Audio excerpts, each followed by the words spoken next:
She questioned why a black family was sitting in first class, condescending, smug, sure they didn't belong.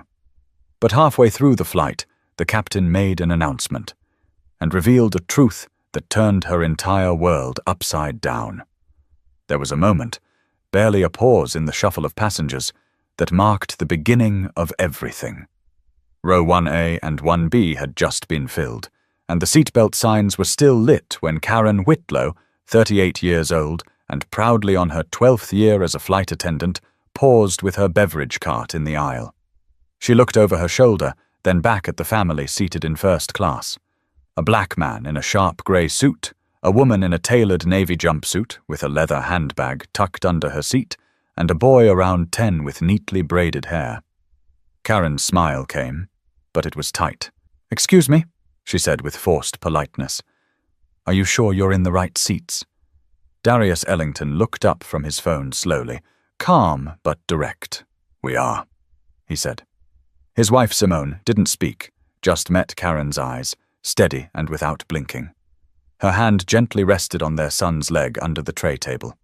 Karen chuckled lightly, more out of discomfort than amusement. "Oh, I just wanted to double-check. We've had a lot of mix-ups lately with upgrades. Some folks get bumped up by mistake. You know how it is." Her voice trailed off, her smile still frozen in place. "No mix-up," Darius said, enunciating every syllable with patience. "We paid for these." The boy looked between his parents, then at Karen. He sensed something off, even if he couldn't name it. He leaned into his mother, whispering something only she heard. Karen offered a stiff nod and moved on with her cart, but she didn't go far. A few steps away, she leaned toward her fellow flight attendant, a younger woman named Erica, and murmured just loud enough to be overheard by the man in 2C. "First class used to be predictable," Karen said, shaking her head. "Now it's a guessing game." Erica blinked.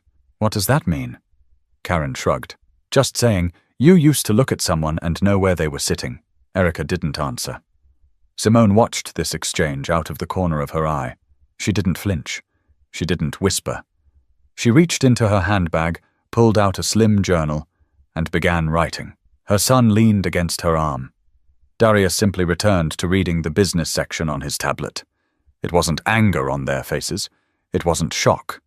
It was something more precise, like someone who had seen this same play before and already knew the final act. From across the aisle, a middle-aged woman with a Stanford sweatshirt glanced over. Her brow furrowed. She recognized the tension. She wasn't sure what she was watching, but it wasn't nothing. 10 minutes passed. The plane started its taxi toward the runway. Simone placed her hand on her son's and said softly, "We'll be home soon." The boy nodded. "Does she think we're not supposed to be here?" he whispered. "She doesn't know who we are," Darius said, eyes forward, "and that's okay." "But she acted like we don't belong." Simone looked at him, smiling gently. "People will do that, especially when they don't know what's behind the curtain." "But we didn't do anything." "You don't have to," Darius said. "Some folks carry their own story about you, whether you gave them a reason or not." He paused, then turned toward his son. "What matters is how we carry ours." The boy didn't say anything. He just watched his father for a long time and nodded once. But not everyone on that plane was done watching. The seatbelt signs were still on, and the cabin had that quiet lull right before the first round of drinks. Passengers scrolled through phones, popped gum, adjusted neck pillows. But something about row 1 still had weight to it, like a conversation everyone was pretending not to notice. Karen had retreated to the galley, just past the cockpit door, arms crossed, jaw tight. "She was looking at me like I was the one in the wrong," she said under her breath. Erica, standing next to her stacking napkins, looked unsure. "You mean the woman in 1A?" Karen scoffed. "All of them. Him too. The way he answered me? Like I'd insulted royalty or something." Erica kept folding napkins. "Well, they paid for their seats. It's not our job to—" "I know what our job is," Karen cut in. "I also know when something feels off. There was an attitude. They came in like they owned the plane." Erica didn't respond. She focused on the stack of cups in front of her. But Karen wasn't done. "They weren't rude," Karen said, almost defensively. "But you can tell when someone's trying to make a point without saying it out loud. I just said something about upgrades, and now I'm the bad guy. Maybe just let it go?" Erica offered gently. "It's a short flight." But Karen couldn't. Not yet. Just a few rows back, in 2C, a man named Larry Russo was texting his daughter. He'd overheard just enough of the exchange to pick up on the energy, even if he hadn't caught the full dialogue. He wasn't one to jump to conclusions, but he also wasn't blind. Something rubbed him the wrong way. He glanced at the family in row 1 again. The man was calm, scrolling his tablet. The woman, now jotting something in her journal, glanced briefly toward the galley and then back down. The boy looked bored, eyes half shut, but kept rubbing his mother's wrist. Something about that gesture made Larry feel something he hadn't expected. Like the kid was anchoring her. Back near the galley, Karen leaned against the wall. "I mean, who brings a kid in first class anyway?" Erica looked up from the soda cans. "Lots of people do." Karen rolled her eyes. "It just doesn't feel right. Like they're making a statement." But at that moment, her voice dropped to a whisper, part guilt, part suspicion. "I feel like they're watching me now." Erica glanced toward the aisle. Maybe they are. Up front, Simone had indeed looked toward the galley. Her pen moved slowly now. "Mom?" the boy said quietly. "Is she going to say something else?" "No," Simone replied without looking up. "She already did." "You think she meant it to be mean?" "I think some people confuse authority with permission, but that's not our burden to fix." Darius lowered his tablet and rested a hand on his son's shoulder. "Remember this moment," he said gently. "Not because it should make you angry, but because it's part of why we do what we do." The boy tilted his head. "What do we do?" "We build," Darius said. "We lead. And sometimes we sit in seats people think we shouldn't." A pause. Simone smiled faintly. "And we don't shrink just because it makes someone else uncomfortable." 2 rows back, Larry sat up straighter. He couldn't hear every word, but he saw enough. And he wasn't the only one paying attention anymore. Erica came forward with the cart, giving Karen a quick look before stepping into the aisle. Karen stayed behind, tapping her fingers against the wall. In row 3A, a young college student with headphones halfway off had been listening too. Her face was blank, but her mind wasn't. She would write about this later. Erica passed the Ellingtons with quiet grace, offering them drinks without pretense. "Water with lemon, please," Simone said politely. "Still or sparkling?" Erica asked. "Still is fine. Thank you." When Erica reached the galley again, Karen gave her a look. "So, how was it?" Erica hesitated. "They're polite. Graceful. Like they've been here before." Karen stared straight ahead. "Yeah, I'm starting to think they have." But just as the plane steadied in the air, a voice came over the intercom that changed everything. The fasten seatbelt sign dinged off, but the calm didn't last. Midway through the flight, somewhere over New Mexico, the plane hit a patch of rough air. Not extreme, but enough to get every tray rattling and a few hands gripping armrests.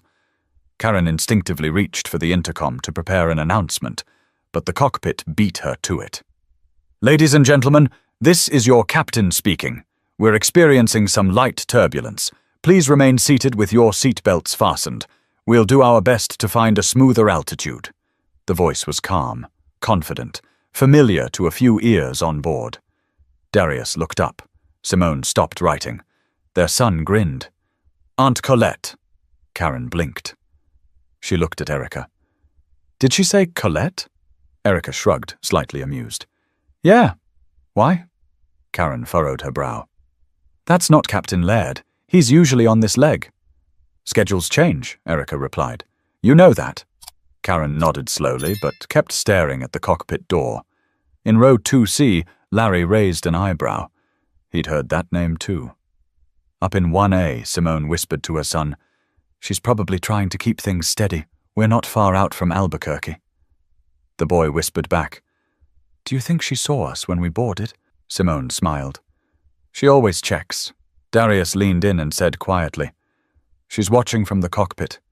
She sees everything. The turbulence eased slightly. Then came the second announcement. Same calm voice. Ladies and gentlemen, this is Captain Colette Ellington. I want to thank you for your patience. We've adjusted altitude and expect a smoother ride the rest of the way into San Francisco. I'll keep you updated if anything changes. Karen froze. The last name. She looked toward the first row again, now suddenly putting pieces together she hadn't considered before. She mouthed the word silently. Ellington. Ellington. Her face changed. Simone was now calmly sipping her water. Darius resumed scrolling. Their son tilted his head slightly toward the galley and smiled as if sharing a private joke. Karen turned to Erica. That captain, did she say Ellington? Erica nodded again, slower this time. Yeah, and the family in 1A. Erica didn't answer. She didn't need to. Her silence said she'd already figured out more than Karen had. Karen pressed her lips together and glanced at the passenger manifest clipped to the galley wall. She ran her finger down the first-class list. 1A, Simone Ellington. B, Darius Ellington. 1C, Jordan Ellington. Her eyes stopped there. She read it twice.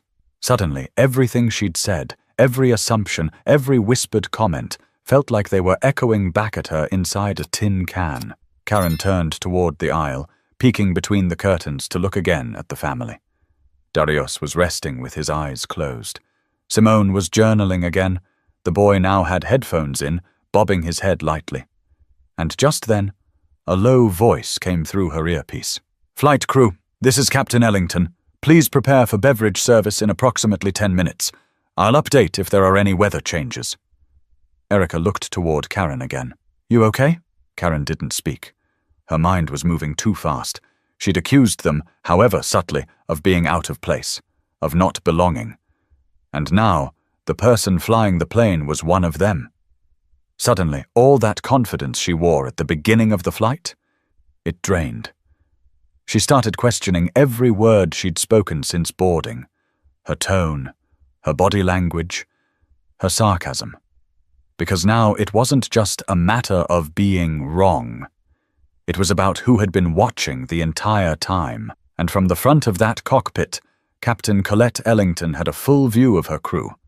But what Karen didn't know yet was that this family wasn't just related to the captain. They had power on the ground, too. The plane had leveled out, but Karen wasn't steady. She stood at the back galley sink, rinsing an empty cup that didn't need rinsing, her mind spinning through details she'd missed earlier. The tailored clothes, the quiet confidence, the way they carried themselves. She'd pegged them as outsiders. Now she was the one out of place. She pulled her phone from the crew cabinet, unlocked it, and quickly searched Colette Ellington pilot. The first result made her stomach drop. There she was, Captain Colette Ellington, in uniform, standing beside a WestJet executive and shaking hands during a press event in Phoenix last year. The caption read, WestJet celebrates new strategic partnership with Ellington Ventures. Karen's eyes moved too fast. Ellington Ventures acquires 22% stake in WestJet Regional Division. She barely finished reading when Erica returned to the galley. Everything okay back here? Karen turned the screen around. Look at this. Erica leaned in. Her eyebrows rose. You think that's them? Erica asked, glancing toward row 1. Karen nodded, her voice low. It has to be. Look, same last name, same vibe. It's all starting to make sense. Erica tilted her head. So, wait, they're not just passengers. They're investors? Karen exhaled sharply. Not just investors, major ones. This isn't some bonus miles upgrade situation. They own part of the company. Erica blinked. That means... Karen put the phone down. That means I just ran my mouth to the wrong people. She paused, then corrected herself. No, the right people. And I was wrong. The gravity hit her hard now, not just because of the name on the news article or the captain's voice. It was the realization that she'd exposed something ugly in herself.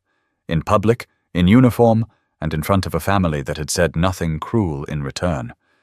Meanwhile, up front, Simone closed her journal and tucked it away.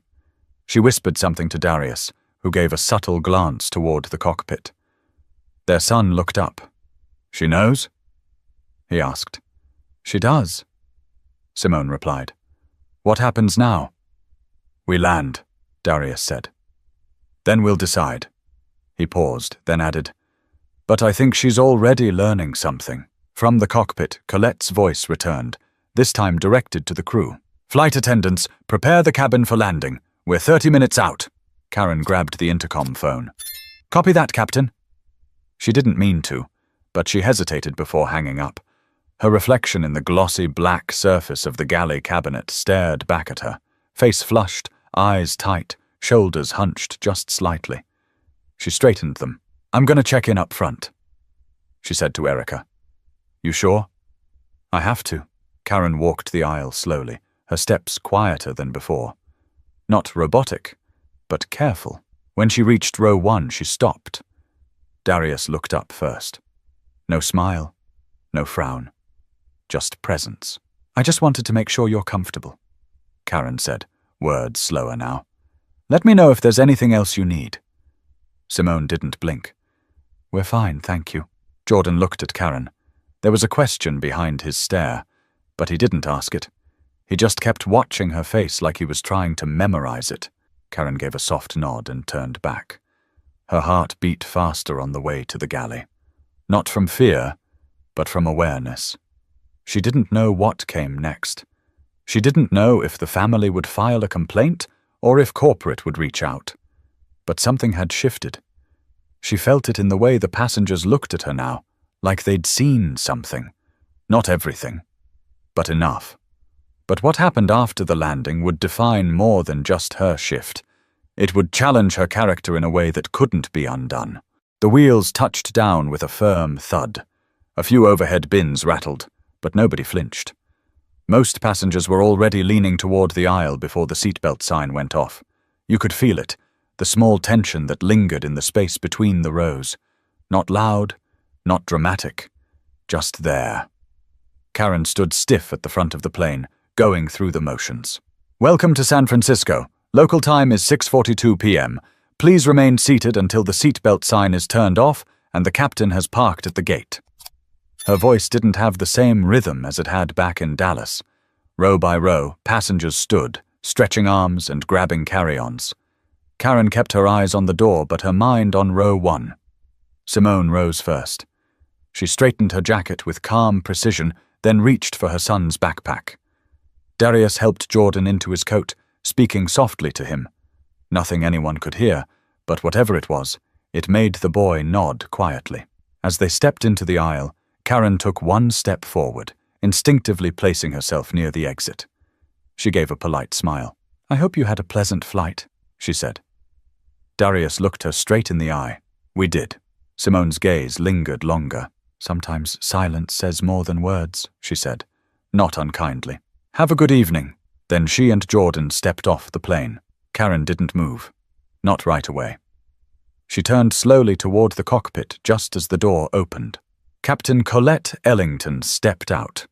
Tall, uniform crisp, expression unreadable. Karen gave a tight nod. "Captain?" Colette held her gaze. "Everything go smoothly up here?" "Yes, no complaints." Colette glanced toward the cabin, then back to Karen. "Good. I'll be filing a crew report," Karen swallowed. "Understood." It wasn't a threat. It wasn't even cold. It was measured. That was worse. A few minutes later, as passengers flowed into the terminal, Karen stood quietly behind the counter. She heard footsteps approaching and looked up to find Joseph Waibara, WestJet's local operations supervisor, walking toward her. He stopped just short of the gate desk. "Karen, got a minute?" She nodded. "Of course." They stepped aside to a quiet spot near the wall. Joseph flipped open his tablet. "We received a report from one of your fellow crew members, and Captain Ellington added some notes from her side. Wanted to ask you about a few things." Karen shifted slightly. "Okay." "First-class passengers. Row 1. A family. The Ellingtons." Karen didn't speak. She didn't have to. Joseph continued. "From what I gather, there was some tone in your initial interaction." Karen closed her eyes for a beat. It was a misstep. More than one, according to Erica and the cabin log. Karen let out a shallow breath. I made assumptions. I didn't recognize them. They weren't asking to be recognized. They were asking to be respected. Karen looked away. I realize that now. There was a pause. Joseph tapped something on the tablet. Corporate wants a call with you tomorrow morning. Sensitivity protocol review. You'll be scheduled for a training refresher next week. Karen nodded. Understood. Joseph didn't raise his voice. Didn't scold her, but his last words stayed with her. Perception becomes policy when the wrong person's holding the mic. Let's not forget that. Back in the terminal, the Ellingtons had made their way down the corridor. Colette caught up with them near baggage claim. Hey, she said, smiling at her nephew. Hi, Aunt Colette. Simone gave her sister-in-law a knowing look. Your pilot voice is still sharp. Colette laughed. Yours wasn't bad either. Darius looked back toward security. Think she got the message? She's thinking about it, Colette said, and sometimes that's the best place to start. But the next morning would bring more than a training notice. It would hold up a mirror. One Karen wouldn't be able to look away from. Karen sat at her small kitchen table, a half-drunk cup of coffee beside her, her WestJet badge lying face down. Her apartment in Oakland was quiet, too quiet for how fast her mind was running. Her phone buzzed once, then twice. The screen flashed, corporate line, HR and compliance. She exhaled, stood up, then sat back down before answering. Hello, this is Karen. A smooth voice greeted her. Hi, Karen. This is Maxine Holt from Corporate Affairs. Thanks for taking the call. I'll keep it short. Karen sat straighter. Yes, of course. I reviewed your shift report from yesterday's flight, Flight 772. We also received a full debrief from Captain Ellington and the secondary crew member. As of this morning, you've been scheduled for a mandatory sensitivity and cultural bias training series beginning next Monday. Karen swallowed. Understood. There won't be disciplinary action for now. Maxine continued. But this incident will be noted in your file. The purpose of this training is not punitive, it's corrective. But Karen, I want to be clear. You weren't accused of using slurs or being overtly disrespectful. What happened was more subtle. That's what makes it harder to address, and even more important to correct. Karen's voice came quieter. I didn't mean to offend them. I was just checking. That's the point, Maxine replied. You thought you were being diligent, but you were actually reacting to a story in your head that never belonged to them. We don't just serve passengers. We represent this airline's values. That includes who we assume deserves to sit where. Karen nodded, then realized Maxine couldn't see her. You're right. There was a pause. I appreciate you taking this seriously, Maxine said. You'll receive login credentials for the training portal by the end of today. It's 3 sessions across 10 days. Completion is required for continued flight eligibility. After the call ended, Karen sat there for a long time, just staring out of the window. Her thoughts were scattered. The way Darius said, "We paid for these." The calm way Simone answered. The boy's question, "Does she think we're not supposed to be here?" She didn't want to admit how long that line had been echoing. Her phone buzzed again. This time it was Erica. Hey, just checking in. You okay? Karen stared at it for a moment, then typed, I will be, thanks. She paused, then added, I learned something yesterday. Didn't like how I learned it, but maybe that's the point. Down in San Francisco, the Ellingtons were already back to business. They weren't ones to sit in bitterness. They'd had to move through worse in quieter ways for years. Simone was on a call with a board member from the airline's diversity committee. Darius was already booking travel for a leadership retreat in Tulsa, and Jordan, curled on the couch, was sketching in a notebook, drawing the cabin, the seats, the flight path, and a tiny figure at the front of the plane. His mother glanced over. Is that Karen? Yeah. What's she doing? Jordan smiled softly. Listening. Simone kissed the top of his head. Let's hope she really is. Meanwhile, Karen had opened her laptop. The training email had arrived. She hovered over the link for a moment, hesitating. Then she clicked. The first sentence of the module appeared. Bias doesn't need to shout. It often whispers from the mouth of certainty. She took a deep breath and read. But as her screen glowed into the evening, one final thought kept pressing at the edge of her conscience, and it would shape how she approached every flight moving forward. A week later, Flight 623 was heading from Seattle to Phoenix. Karen Whitlow was back on duty. Same uniform, same heels. But she felt different in them. The passengers filed in one by one, faces she didn't know, stories she'd never guess. An older couple held hands in row 9. A mother tried to get her toddler to sit still in row 13. A man in a military jacket stared out the window like he was somewhere else entirely. She greeted each one the same way, calm, steady, no assumptions. When 2 black women in their 50s approached first class, both dressed in business attire and carrying leather briefcases, Karen didn't hesitate. "Welcome aboard," she said. "Seats 2A and 2B are just to your left. If you need anything, just wave." One of them smiled. "Thanks. You don't usually see us up here." Karen paused only for a second.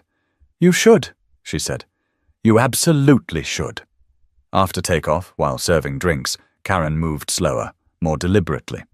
Her eyes scanned for comfort, not category. She listened. She caught herself when her old instincts tried to kick in, and replaced them with curiosity instead. She was learning that you don't fix something like bias in a week, but you can stop defending it. You can start doing better, moment by moment. Back in Oakland, Simone sat by the window of their home office, typing an email to the airline's senior board. It was a thank you note, actually. Not sarcastic, not bitter, just clear. She described the incident, the way it was handled, the grace shown in return. She offered to lead a quarterly training panel through Ellington Ventures, free of charge. She signed it. For the sake of progress, not punishment. Darius read it over her shoulder and nodded. "You really wrote that for her," he said. Simone looked out the window. "Yeah, for her, and a few more like her." Jordan came into the room holding a drawing. This one was different. He'd drawn a plane again, but this time the faces inside weren't labeled. Just people. All kinds. The pilot's seat was left empty. "Who's flying it?" Simone asked. "I don't know," Jordan replied. "Maybe all of them." Darius kissed his son's head and smiled. "Maybe that's how it's supposed to be." At WestJet HQ, Karen sat through her final sensitivity training module. She wasn't rushed. She took notes. She rewatched the parts that made her uncomfortable. She didn't skim past anything. And then she wrote something she hadn't written in years. A letter. Handwritten. Addressed to the Ellingtons.